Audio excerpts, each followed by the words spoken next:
سبحان اللہ ما اجمل کا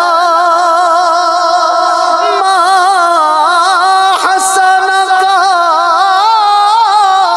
ما اکمل کا نحمدہ ونصلی علی رسولہ النبی الکریم الامین اما بعد فاعوذ باللہ السمیع العلیم من الشیطان الرجیم بسم اللہ الرحمن الرحیم قال اللہ تبارک و تعالی فی القرآن الحکیم ان اللہ وملائکتہ یصلون علی النبی یا ایہا الذین آمنوا صلوا علیہ وسلموا تسلیما الصلاۃ والسلام علیک یا رسول اللہ وعلی آلک و اصحابک یا نبی اللہ۔ اللہ تعالیٰ کی حمد و ثنا، نور مکرم، جان عالم، فخر موجودات حضرت محمد مصطفیٰ صلی اللہ علیہ وسلم اور آپ کے جمیع آل و اصحاب کی بارگاہ ناز میں درود و سلام کے نذرانوں کے بعد انتہائی عزت اور احترام کے لائق سامعین ذی وقار، میرے دینی اور یقینی دوستو، بزرگ اور بھائیوں، تفسیر قرآن کی طرح الحمدللہ ہمارا سلسلہ سیرت نبوی صلی اللہ علیہ وسلم بنام سیرت رحمت للعالمین جاری ہے، اور اسی سلسلے کو اور تسلسل کو مزید آگے لیے بڑھیں گے۔ گزشتہ درس کے حوالے سے اپنی مختصر معروضات پیش کرتا چلوں تاکہ سننے والوں کے لیے ایک ربط کا سلسلہ باقی رہے اور آپ کو ہماری آج کی گفتگو سمجھنے میں آسانی رہے۔ یاد رہے کہ رسول اللہ صلی اللہ علیہ وآلہ وسلم سن 6 ہجری میں آپ عمرے کے ارادے سے مدینہ سے مکہ روانہ ہوئے، اور کفار کی مزاحمت پر نبی کریم صلی اللہ علیہ وآلہ وسلم کو واپس لوٹنا پڑا، اور آپ صلی اللہ علیہ وآلہ وسلم نے ان کے ساتھ حدیبیہ کے مقام پر ایک معاہدہ تحریر فرمایا، جس معاہدے میں مسلمانوں کو اگلے سال آنے کے لیے مشروط اجازت دی گئی کہ وہ اپنے ساتھ ہتھیار نہ لائیں گے، الا یہ کہ وہ اپنے ساتھ صرف ایک تلوار لانے کے مجاز ہوں گے۔ بہرحال اگلے سال رسول کریم صلی اللہ علیہ وسلم صحابہ کرام کی ایک بڑی تعداد، جس تعداد کو مورخین نے 1400 نفوس پر مشتمل بتایا ہے، نبی کریم صلی اللہ علیہ وسلم ان 1400 نفوس قدسیہ کے ساتھ عمرے کے ارادے سے مدینہ شریف سے مکہ کی طرف روانہ ہوئے۔ یہاں پر پہنچ کر آپ نے عمرہ فرمایا، اور آپ صلی اللہ علیہ وسلم نے قربانی کا سلسلہ بھی فرمایا، اونٹوں کی قربانی کی گئی، اور رسول اللہ صلی اللہ علیہ وآلہ وسلم نے یہاں پر کم و بیش 3 دن قیام فرمایا، اور یہاں سے واپسی پر آپ نے سیدہ عمارہ، جو کہ سید الشہداء سیدنا حمزہ رضی اللہ تعالیٰ عنہ کی صاحبزادی تھیں، ان کو بھی واپسی پر اپنے ساتھ لیا اور بخیر و عافیت مدینے پہنچے۔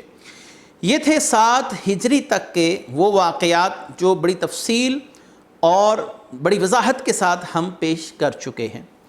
آج سے انشاءاللہ العزیز نبی کریم صلی اللہ علیہ وسلم کی حیات مقدسہ کے اہم واقعات، وہ واقعات جو 8 ہجری میں، ہجرت کے 8ویں سال میں وقوع پذیر ہوئے۔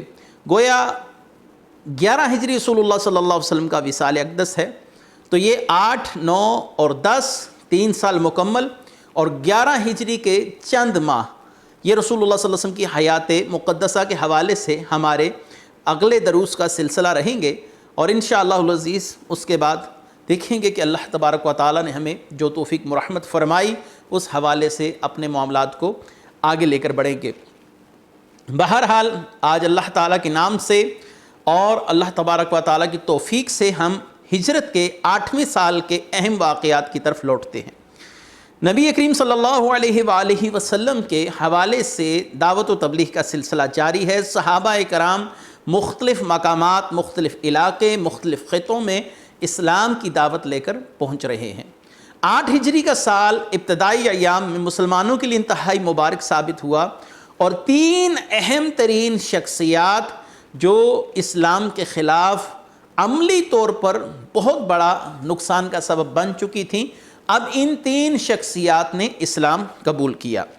ان 3 شخصیات میں عمر بن العاص رضی اللہ تعالیٰ عنہ، خالد بن ولید رضی اللہ تعالیٰ عنہ، حضرت سیدنا عثمان بن طلحہ بن ابی طلحہ، یہ 3 اہم صحابہ کرام شامل ہیں جنہوں نے 8 ہجری کے ابتدائی ایام میں رسول اللہ صلی اللہ علیہ وسلم کی بارگاہ میں حاضر ہو کر اسلام قبول کیا۔ ان میں سب سے پہلے عمر بن العاص رضی اللہ تعالیٰ عنہ کے حوالے سے ہم گفتگو کرتے ہیں کہ آپ اپنے اسلام لانے کا واقعہ کچھ یوں بیان فرماتے ہیں۔ سن 8 ہجری کے واقعات کا تسلسل جاری ہے۔ عمر بن العاص رضی اللہ تعالیٰ عنہ کے اسلام لانے سے ہم ہجرت کے 8ویں سال کی ابتدائی واقعات آپ کے سامنے بیان کر رہے ہیں۔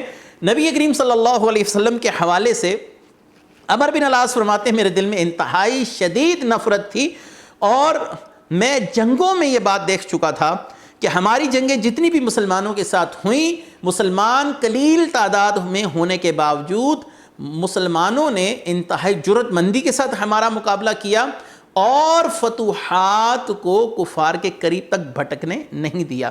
اگرچہ دونوں طرف جانبین میں کافی جانی نقصان بھی رہا، لیکن اتنی قلیل تعداد اور اتنے قلیل اسلحے کے ساتھ اپنے سے بڑی قوت کے ساتھ لڑنا اور دینی جذبے کے ساتھ لڑنا، دینی جوش کے ساتھ لڑنا، یہ باتیں میرے دل کے اندر یہ ضرور شبہات پیدا کر رہی تھیں، وسواس پیدا کر رہی تھیں، کہیں اسلام سچا دین تو نہیں ہے۔ یہ وہ ابتدائی داعیہ تھا جو میرے دل کے اندر پیدا ہو رہا تھا۔ بہرحال بدر کا معرکہ ہو، احد کا ہو، خندق کا ہو، ان تمام جنگوں کے اندر عمر بن العاص کہتے ہیں کہ میں نے کفار کی طرف سے مسلمانوں کو شدید نقصان پہنچایا جس حد تک میں پہنچا سکتا تھا۔ لیکن یہ سوال ضرور میرے ذہن میں رہا کہ مسلمان اپنے سے 3 گنا بڑی قوت، 4 گنا بڑی قوت کے ساتھ نبرد آزما ہے اور اللہ تبارک و تعالیٰ پر یوں توکل کیے ہوئے ہیں کہ ان کے قدم ایک لمحے کے لیے بھی کبھی نہیں ڈگمگائے۔ بہرحال نبی کریم صلی اللہ علیہ وآلہ وسلم کے متعلق میرے دل میں وہ جو نفرت کا ایک داعیہ تھا وہ پیدا تھا، اور میں نبی کریم صلی اللہ علیہ وسلم کے بڑھتے ہوئے اثر و رسوخ سے خوش نہیں تھا۔ یعنی بہت سے قبائل اسلام میں داخل ہو رہے تھے اور میں اس بات پر قطعاً خوش نہیں تھا۔ نبی کریم صلی اللہ علیہ وسلم کے ساتھ جب معاہدہ حدیبیہ ہوا تو اس وقت میرے دل کے اندر یہ بات آئی کہ ہو نہ ہو اگلے سال نبی کریم صلی اللہ علیہ وسلم فاتحانہ انداز سے مدینے کے اندر داخل، مدینہ سے مکہ میں داخل ہوں گے، اور یہ بات مجھے کسی طور پر بھی قبول نہ تھی۔ رسول اللہ صلی اللہ علیہ وآلہ وسلم اگلے سال فاتحانہ انداز سے مکہ مکرمہ میں داخل ہوئے، اور چونکہ رسول اللہ صلی اللہ علیہ وسلم سے میں دلی طور پر عداوت رکھتا تھا تو میں مکے سے باہر جا کر کسی اور مقام پر رہائش پذیر ہو گیا، کیونکہ میں رسول اللہ صلی اللہ علیہ وسلم کو اس فاتحانہ انداز سے مکے میں داخل ہوتے نہیں دیکھ سکتا تھا۔ چونکہ معاہدہ تھا لہٰذا معاہدے کی وجہ سے کفار مجبور تھے۔ بہرحال رسول اللہ صلی اللہ علیہ وسلم اگلے سال فاتحانہ انداز سے داخل ہوئے اور میں نے مقام راحت، یہ را اور حا اور تویں، راحت کی ایک مقام ہے، ایک جگہ ہے مکے سے کچھ فاصلے پر، میں نے وہاں جا کر قیام کیا، اور میرے دل میں ایک خیال آیا کہ کیوں نہ ہم یہاں سے باہر نکلیں اور جا کر مسلمانوں کے خلاف جہاں کہیں ہمارا ہاتھ پڑے ہم رسول اللہ صلی اللہ علیہ وسلم کے خلاف کوئی عملی اقدامات اٹھائیں، اور آپ صلی اللہ علیہ وآلہ وسلم اور مسلمانوں کے خلاف کسی طور پر بھی اگر ہم نقصان کا سبب بن سکیں تو یہ ہمارے لیے بہتر ہوگا۔ لہٰذا میرے ذہن میں ایک ترغیب آئی۔ عمر بن العاص کہتے ہیں کہ میں نے اپنے 7 مختلف لوگوں کو، اپنے قبیلے کے لوگوں کو تیار کیا اور سیاسی پناہ لینے کا سوچا کہ میں جا کر نجاشی بادشاہ کے پاس سیاسی پناہ لوں، اور میں نے اس کو خوش کرنے کی نیت سے اپنے ساتھ چمڑے کے مختلف مصنوعات، چمڑے کی بنی ہوئی چیزیں جو کہ نجاشی کو بہت پسند تھی وہ بھی ساتھ بطور تحفتاً لے لی۔ لہٰذا جب میں نجاشی کے پاس پہنچا اور نجاشی کے پاس جا کر میں نے کچھ دن قیام کیا تو ایک دن میں نے دیکھا کہ نجاشی کے دربار سے صحابی رسول سیدنا عمرو بن امیہ الزمری یہ باہر تشریف لا رہے ہیں. یہ رسول اللہ صلی اللہ علیہ وسلم کا ایک خط لے کر پہنچے تھے، جس خط میں ان مہاجرین جنہوں نے نجاشی کے پاس پناہ لی تھی ان کے ساتھ حسن سلوک کی تلقین کی گئی تھی. لہٰذا جب عمرو بن امیہ الزمری کو میں نے دیکھا تو میں نجاشی کے لیے جو خریدے گئے تحائف تھے مکے سے وہ تحائف لے کر نجاشی کے پاس پہنچا اور نجاشی سے کہا، اے بادشاہ میں تجھ سے محبت کرتا ہوں اور تیرے لیے مکہ سے خصوصی طور پر چمڑے کے تحائف خرید کر لایا ہوں. یہ دیکھ کر بادشاہ بہت خوش ہوا اور پھر ساتھ ہی میں نے اپنا مدعا عرض کیا کہ یہ جو شخص آیا تھا نبی کریم صلی اللہ علیہ وسلم کا قاصد بن کر، جس کا نام عمرو بن امیہ الزمری ہے، اگر تم اسے ہمارے حوالے کر دو اور ہم اس کو قتل کر دیں تو کیا ہی اچھا ہوگا، ہماری قوم ہمارے اس عمل کو بہت سراہے گی، خوش ہوگی. یہ سن کر نجاشی انتہائی غضبناک ہوا اور اس نے بڑا ہی زوردار ایک گھونسا میرے ناک کے اوپر رسید کیا، جس سے میرے ناک کے دونوں نتھنوں سے خون کے فوارے بہہ نکلے. تمام کا تمام لباس خون آلود ہو گیا. نجاشی نے کہا، کیا تم چاہتے ہو کہ میں اس شخص کے قاصد کو تمہارے حوالے کروں جس پر ناموس اکبر جبریل علیہ السلام کا نزول ہوتا ہے؟ یہ وہی فرشتہ ہے جو حضرت عیسیٰ علیہ السلام اور حضرت موسیٰ علیہ السلام پر نازل ہوا کرتا تھا. تو نے یہ سوچ کیسے لیا کہ میں اس نبی کے قاصد کو تیرے حوالے کروں گا اور اللہ کے قہر کو دعوت دوں گا؟ عمر بن العاص فرماتے ہیں، میں حیران پریشان اور میں نے نجاشی سے کہا، کیا تو اس بات کا یقین رکھتا ہے کہ وہ اللہ کے نبی ہیں؟ اس نے کہا، میں بالکل اس بات کا یقین رکھتا ہوں، میں ان کے دین کے حق ہونے کا کامل یقین رکھتا ہوں اور میں یہ مانتا ہوں کہ وہ اللہ کی طرف سے مبعوث کیے گئے ہیں. میں اس بات کی شہادت دیتا ہوں کہ وہ اللہ کے رسول ہیں. اور اے عمر بن العاص، تم میرے پاس بحیثیت ایک مہمان ہو، لیکن میں تمہارے ساتھ ایک خیر خواہی کا معاملہ کرتا ہوں. نجاشی نے کہا کہ میں چاہتا ہوں کہ تم اسلام قبول کر لو اور اس نبی برحق کے ہاتھ پر ایمان کو قبول کرو، اس کے بعد تم اللہ تعالیٰ کے اپنے پر انعامات دیکھو گے. لہٰذا میں نے نجاشی ہی کے ہاتھ پر نبی کریم صلی اللہ علیہ وآلہ وسلم کی شریعت مطہرہ کو قبول کیا، یعنی مسلمان ہو گیا. اور نجاشی کی ایک بات اور جس نے مجھے کافی متاثر کیا، اس نے کہا کہ ان نبیوں سے فرعون جیسی بڑی قوتیں ٹکرا کر ریزہ ریزہ ہو گئیں، لہٰذا اس نبی کے ساتھ ٹکرانے میں تمہیں کوئی بھی فائدہ نہیں ہے، اور میں یہ دیکھتا ہوں کہ اس نبی کا علم شرق تا غرب اور شمال تا جنوب ہر طرف لہرائے گا، لہٰذا عافیت اسی میں ہے کہ تم اس نبی کا کلمہ پڑھ لو. عمر بن العاص کہتے ہیں کہ میں نے نجاشی کے ہاتھ پر اسلام قبول کیا، لیکن اپنے ساتھیوں کے پاس فوراً واپس نہیں لوٹا. نجاشی نے مجھے خون آلود لباس تبدیل کرنے کا حکم دیا اور اعلیٰ خلعت مجھے پہنائی گئی. جب میں اپنے افراد کے پاس اس لباس میں ملبوس ہو کر واپس لوٹا تو میرے قبیلے کے افراد نے کہا، کیا تم نے نجاشی سے عمرو بن امیہ الزمری کو طلب کیا ہے؟ تو میں نے کہا ہاں، کیونکہ یہ میری پہلی اس سے ملاقات تھی. میں نے عمرو بن امیہ الزمری کے متعلق بہت معمولی سی گفتگو کی، لیکن اس کو طلب نہیں کیا، کیونکہ بادشاہ اگر مجھ سے ناراض ہو گیا تو پھر یہ مناسب نہیں ہوگا کہ ہم یہاں پر امن کی حالت میں رہ سکیں. میں نے ان کو ان تمام واقعات کی تفصیلات نہیں بتائیں کہ عمرو بن امیہ کے طلب کرنے کے بعد نجاشی نے میرے ساتھ کیا سلوک کیا اور اس کے بعد نجاشی کے ہاتھ پر میں نے اسلام قبول کر لیا ہے. تو فرماتے ہیں کہ میں خاموشی سے وہاں سے نکلا اور وہاں سے میں سیدھا ایک بندرگاہ ہے، یعنی جہاں پر جہازوں اور کشتیوں کی آمد و رفت جاری رہتی ہے، وہاں سے سیدھا بندرگاہ پر پہنچا اور وہ کشتی یمن سے آئی ہوئی تھی جس میں سوار ہوا اور وہاں سے میں واپس یمن کے راستے شعیبیہ کا ایک مقام تھا وہاں پر جا اترا. وہاں سے میں نے ایک اونٹ لیا اور اس اونٹ کو لے کر چلتا ہوا حداد کی بستی میں پہنچا. وہاں پر مجھے ایک خیمہ نظر آیا جس میں 2 افراد تھے، ان دونوں افراد کو میں نے پہچان لیا. ایک خالد بن ولید رضی اللہ تعالیٰ عنہ تھے, دوسرے عثمان بن ابی طلحہ تھے.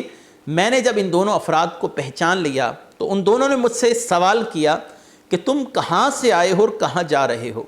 میں نے بتایا کہ میں نجاشی کے پاس پناہ گزین تھا اور اس کے بعد میں نے اسلام قبول کیا. اب رسول اللہ صلی اللہ علیہ وسلم سے براہ راست ملاقات کے لیے مدینے جا رہا ہوں. تمہارا یہاں پر آنا کیسے ہوا؟ حضرت خالد بن ولید رضی اللہ تعالیٰ عنہ نے بھی اپنی ساری روایات سنا دی کہ میں اور عثمان بھی دونوں رسول اللہ صلی اللہ علیہ وسلم کے پاس اسلام قبول کرنے کے لیے جا رہے ہیں. لہٰذا یہ تینوں افراد جب مقام حرہ پر پہنچے, رسول کریم صلی اللہ علیہ وسلم کو افراد نے ان تینوں آنے والوں کی خبر دی. نبی کریم صلی اللہ علیہ وسلم بھی ان کا انتظار فرما رہے تھے. جب ہم تینوں رسول اللہ صلی اللہ علیہ وسلم کی بارگاہ میں پہنچے تو آپ صلی اللہ علیہ وسلم کا چہرہ اقدس خوشی سے اور فرط مسرت سے جگمگا رہا تھا. آپ کے چہرے پر انتہائی فرحت تھی. ہم تینوں نے رسول اللہ صلی اللہ علیہ وسلم کی بارگاہ میں حاضر ہو کر اسلام قبول کیا. میرے ذہن میں ایک سوال ضرور تھا کہ رسول اللہ صلی اللہ علیہ وسلم کے خلاف میں نے جتنی عملی کاروائیاں کی, مسلمانوں کو نقصان دیا, ان کے متعلق اللہ تبارک و تعالیٰ کیا معاملہ فرمائے گا. تو غیب دان نبی حضرت محمد مصطفیٰ صلی اللہ علیہ وسلم نے میرے دل کی کیفیت کو جان لیا اور آپ صلی اللہ علیہ وسلم نے خود ہی فرمایا ان الاسلام یجب ما کان قبلہ والحجرۃ تجب ما کان قبلہا. آپ صلی اللہ علیہ وسلم نے فرمایا اسلام پہلے گناہوں کو ختم کر دیتا ہے اور ہجرت بھی پہلے گناہوں کو نیست و نابود کر دیتی ہے. عمر بن العاص فرماتے ہیں جب سے ہم دونوں نے یعنی خالد بن ولید اور میں نے دونوں نے اسلام قبول کیا, ہر کٹھن موقع پر رسول کریم صلی اللہ علیہ وسلم نے ہمیں تمام دیگر افراد پر ترجیح دی. ہم سے مشاورت ہوتی اور ہمیں آگے آگے رکھا جاتا. صدیق اکبر رضی اللہ تعالیٰ عنہ کے دور میں بھی یہی معاملہ ہمارے ساتھ روا رکھا گیا اور عمر فاروق رضی اللہ تعالیٰ عنہ کے دور میں بھی مجھے بہت سے معاملات کے اندر ترجیح دی جاتی رہی. یہ تھا عمر بن العاص رضی اللہ تعالیٰ عنہ کے اسلام قبول کرنے کا ایک مختصر سا واقعہ. اس کے بعد سیف اللہ مسلمانوں کے مشہور بہادر جرنیل سیدنا خالد بن ولید رضی اللہ تعالیٰ عنہ کے اسلام لانے کا واقعہ. حضرت خالد بن ولید رضی اللہ تعالیٰ عنہ کے اسلام لانے کے واقعات کے کئی محرکات, کئی واقعات اس ضمن میں منقول ہیں, لیکن جو مشہور واقعہ ہے ہم صرف اسی پر اکتفا کریں گے اور اسی کے متعلق گفتگو کریں گے. فقید المثال شخصیت, اللہ کی تلواروں میں سے ایک تلوار, رسول کریم صلی اللہ علیہ وسلم کے انتہائی محبوب صحابی اور مسلمانوں کی فتوحات کا صحرا ان کے سر پر رہا. حضرت ابو بکر صدیق رضی اللہ تعالیٰ عنہ کے دور میں سب سے زیادہ شدید ترین جنگ یمامہ میں قیادت کی اور مسلمہ کذاب جیسے فتنے کو کچل کے رکھ دیا. یہ تھے سیدنا خالد بن ولید رضی اللہ تعالیٰ عنہ جو نور محمدی سے اکتساب نور حاصل کرنے کے لیے اللہ کی تلوار بن کر چمکے. 8 ہجری میں آپ نے اسلام قبول کیا. یہ ایمان افروز واقعہ ہم خالد بن ولید رضی اللہ تعالیٰ عنہ کی زبان اقدس سے ہی آپ کے سامنے پیش کرتے ہیں. سیدنا خالد بن ولید رضی اللہ تعالیٰ عنہ اپنے ایمان لانے کا واقعہ بیان فرماتے ہیں کہ جب میرے رب نے میرے لیے بھلائی کا ارادہ فرمایا تو اس نے اسلام کی محبت میرے دل میں ڈال دی. میری رغبت اسلام کی طرف ہونے لگی. میرا جذبہ حق پذیری کو راہ راست پر گامزن ہونے کی توفیق اللہ تعالیٰ نے بخشی. مدینے حدیبیہ کے معاملے سے پہلے جب رسول اللہ صلی اللہ علیہ وسلم مدینے سے حدیبیہ تشریف لائے, معاہدہ ہوا, اب واپس تشریف لے گئے. حدیبیہ سے پہلے جتنی بھی جنگیں ہوئیں ان سب میں کفار کے لشکر میں شامل ہو کر اسلام کے خلاف نبرد آزما رہا, لیکن ہر بار اسی نتیجے پر پہنچتا رہا کہ مسلمانوں کے ساتھ اللہ تعالیٰ کی خصوصی مدد شامل ہے. ہم باوجود یہ کہ کثیر ہونے کے باوجود اپنے مقاصد کو حاصل کرنے میں ناکام رہے ہیں. جب رسول کریم صلی اللہ علیہ وسلم عمرے کا ارادہ فرما کر اس نیت سے مکہ شریف کی طرف تشریف لائے تو مشرقین گھوڑے سوار دستے میں شامل تھا اور ہم نے رسول کریم صلی اللہ علیہ وسلم کو اسفان کے مقام پر روک لیا. نبی کریم صلی اللہ علیہ وسلم نے ہمارے سامنے ظہر کی نماز پڑھی, لیکن آپ کے رعب کی وجہ سے ہم آپ پر حملہ نہیں کر سکے. اور جب عصر کی نماز کا وقت آیا تو رسول اللہ صلی اللہ علیہ وسلم نے صلاۃ خوف پڑھی, یعنی بعض افراد حفاظت کریں اور بعض افراد نماز پڑھیں گے. صلاۃ خوف کا غالباً ہم پہلے بیان کر چکے ہیں ایک درس کے اندر. لیکن یہاں پر حضرت خالد بن ولید رضی اللہ تعالیٰ عنہ فرماتے ہیں میں نے جان لیا کہ آپ کا رب آپ پر وہی فرماتا ہے کہ اگر ہم نے ظہر کے وقت حملہ نہیں کیا تو ہمارا مصمم ارادہ تھا کہ ہم عصر کے وقت حملہ کریں. نبی کریم صلی اللہ علیہ وسلم نے عصر کے وقت صلاۃ خوف ادا فرمائی. سرور کونین صلی اللہ علیہ وآلہ وسلم حدیبیہ کے مقام پر خیمہ زن ہوئے. فریقین کے اندر ایک معاہدہ طے پایا جو ہم حدیبیہ کا واقعہ سارا بیان کر چکے. لیکن رسول اللہ صلی اللہ علیہ وآلہ وسلم کے معاہدہ طے پانے کے بعد اب میرے دل میں مختلف قسم کے وسواس آ رہے تھے. کیا میں مکے میں قیام کروں یا یہاں سے حبشہ نکل جاؤں؟ اور میرے لیے یہ مشکل امر تھا کہ میں اس وقت کون سا فیصلہ کروں. نبی کریم صلی اللہ علیہ وآلہ وسلم جب اگلے سال مکہ میں تشریف لائے تو آپ صلی اللہ علیہ وسلم کے ساتھ میرے سگے بھائی ولید بن ولید بھی تشریف لائے جو کہ پہلے مسلمان ہو چکے تھے. اور ولید بن ولید نے ایک شخص کو میرے لیے ایک رکا ایک خط سونپا اور اس خط میں یہ تھا بسم اللہ الرحمن الرحیم. میرے لیے سب سے زیادہ تعجب انگیز امر یہ ہے تیری رائے سے اسلام کی صداقت کس طرح مخفی رہی. حالانکہ تم ایک زیرک اور عقل مند آدمی ہو خالد، لیکن اسلام کی حقانیت ابھی تک تمہاری عقل میں کیوں نہیں آئی؟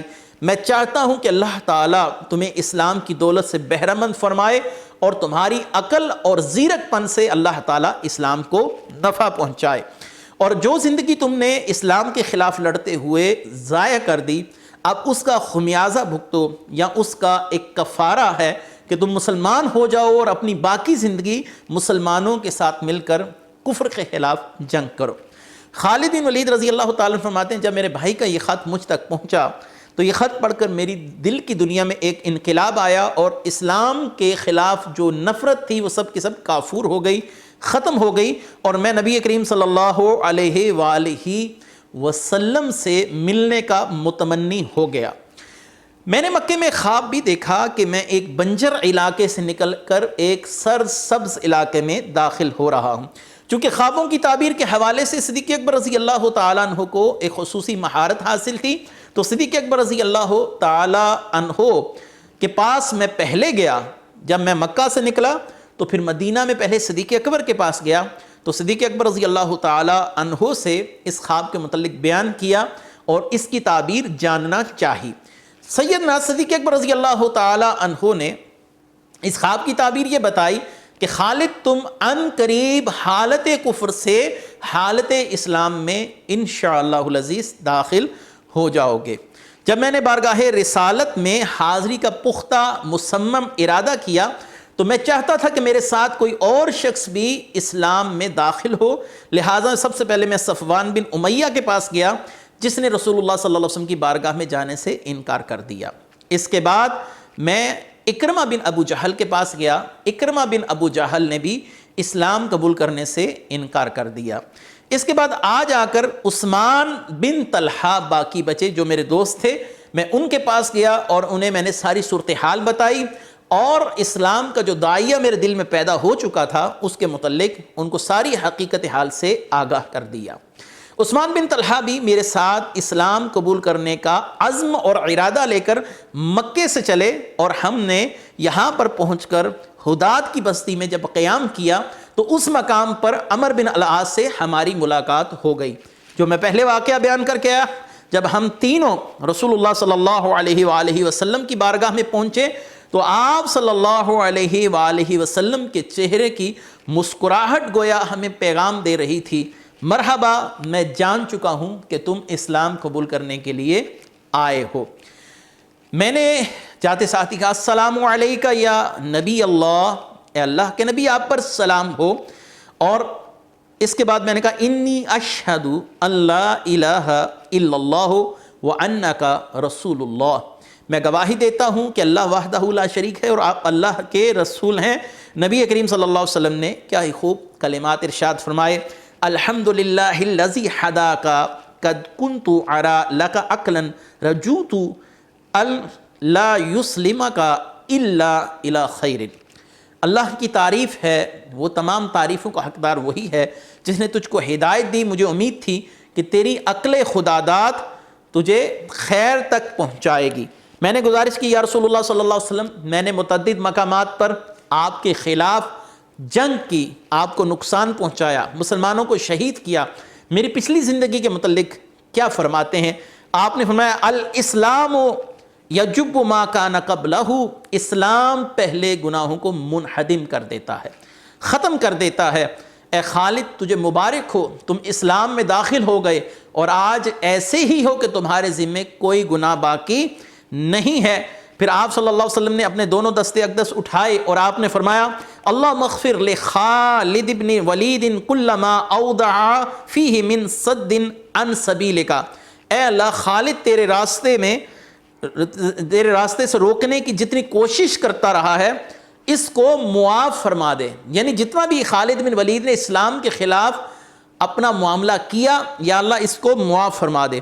خالد بن ولید رضی اللہ تعالیٰ عنہ فرماتے ہیں وَقَانَ قُدُومُنَا فِي صَفْرِ سَنَةٍ ثَمَانِينَ فَوَاللَّهِ مَا كَانَ رَسُولُ اللَّهِ صلی اللہ علیہ وسلم من يوم أَسْلَمْتُ يَعْدِلُ بِهِ أَحَدًا من أَصْحَابِهِ فِيمَا حَزَّبَهُ۔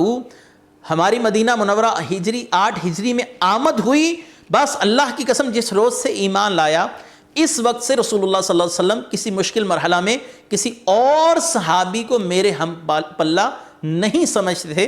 مجھے رسول اللہ صلی اللہ علیہ وسلم ایک گونا فضیلت دیتے تھے، مجھے انفرادیت حاصل تھی کہ آپ صلی اللہ علیہ وسلم مجھے ترجیح دیا کرتے تھے بہت سے صحابہ کرام پر۔ یہ 8 ہجری کے 2 اہم واقعات تھے، خالد بن ولید رضی اللہ تعالیٰ عنہ اور عمر بن العاص رضی اللہ تعالیٰ عنہ کے حوالے سے۔ آگے واقعات آ رہے ہیں غزوہ موطا کے، جس کے اندر اسلام عیسائیوں کے ساتھ ٹکرایا اور اللہ تعالیٰ نے مسلمانوں کو ایک زبردست فتح عطا فرمائی۔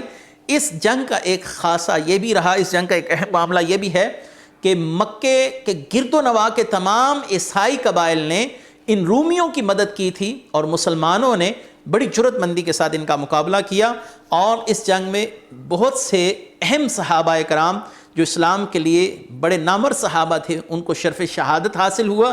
انشاءاللہ العزیز غزوہ موطا کے واقعات کے ساتھ انشاءاللہ اگلے درس کے ساتھ پھر حاضر ہوں گے۔ اللہ تعالی ہماری اس کاوش کو اپنی بارگاہ میں قبول و منظور فرمائے۔ وآخر دعوانا ان الحمد للہ رب العالمین۔ سبحان اللہ ما اجل